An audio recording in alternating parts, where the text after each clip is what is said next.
We are now in a point of transition in the Gospel of Matthew. We have spent several studies looking at the temptations of Jesus.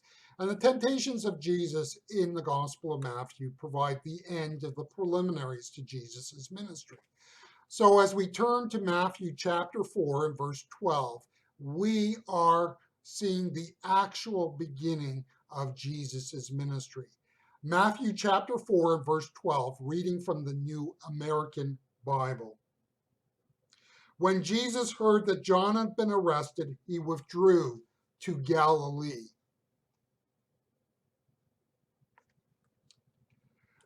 The verse tells us Jesus returned to Galilee. During the reign of Herod the Great, what we consider Israel was under his control.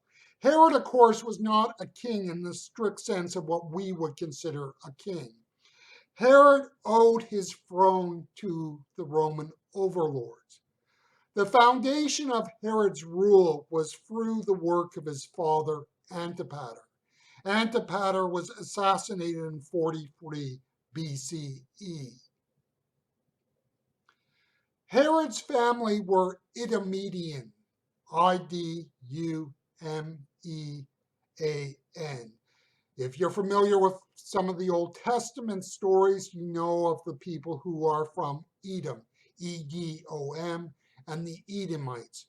This is the ethnic stock from which Herod the Great's family came out of. During the reign of the Hasmonean dynasty, now the Hasmonean dynasty ruled in Israel during the Maccabean period. And so this is more or less the period that immediately precedes the New Testament era. The Maccabeans were the ones who forcibly converted the Idumeans to the Jewish faith. So that means Herod the Great and his descendants were technically Jewish, but not Israelites. Herod the Great's second wife was a Hasmonean princess, so one of the heirs of the Maccabean dynasty. Now, after Herod the Great died, the rule that he had was divided among his 3 sons, and out of which one of the parts would eventually fall back under Roman rule and become the Roman province of Judea. And so, of course, we know one of the governors through the biblical text, which was Pontius Pilate. Jesus, while remaining in the promised land during the whole of his ministry, went to an area that was not a Roman province. Herod Antipater or Antipas was a son of Herod the Great and ruled over Galilee and another small territory called Perea from 4 BCE to 39 CE. So a relatively long rule of almost 40 plus years. Galilee was an important and economically prosperous area during the 1st century. The most important city was Sepphoris. And so one of the questions that we have about Jesus is whether he went to this city at all in his lifetime, because it was the leading center in Galilee. Now and Galilee, like all areas of the Roman Empire, was part of a larger whole. So to be a part of Galilee was not to be disconnected from the world around him.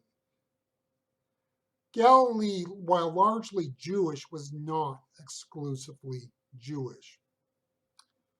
So why did Jesus end up in Galilee? And with that, we're kind of asking, why was this picked as the place for his ministry?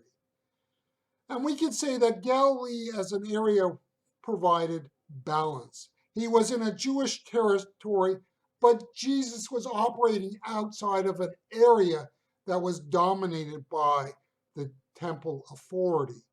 He was in a Roman territory, but it was ruled by a leader who understood Judaism and its ways. Jesus was in an area which was, while not extremely wealthy, was prosperous enough to have people who could support the work of an itinerant preacher. Jesus finally and most importantly was in an area that would be open and responsive to his message. Can I tell you how Jesus chose Galilee? The answer is no. What I can tell you is that Jesus did not just put up a tent and started preaching. Jesus, through prayer and forethought, began steps to begin his ministry. A move of God and the building up of the church never just happened. Yes, we need to pray about it, but we also must think things through. The early church spread to the city of Antioch. It was not the design of the church to go to Antioch. You can read Acts chapter 11 and verse 19. In Antioch, the church began to convert Gentiles. Acts chapter 11 and verse 20. The church in Jerusalem did not go, this is not what we are about. This is not a part of our plans.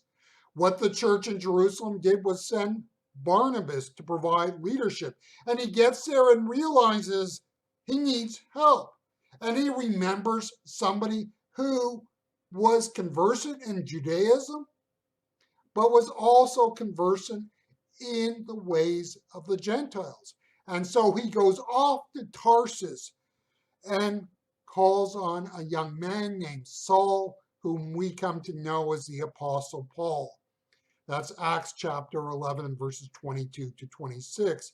So an accidental church plant moves to a vision of how Antioch can become a Christian center and a place from which the church can launch out and reach others with the gospel of Jesus Christ.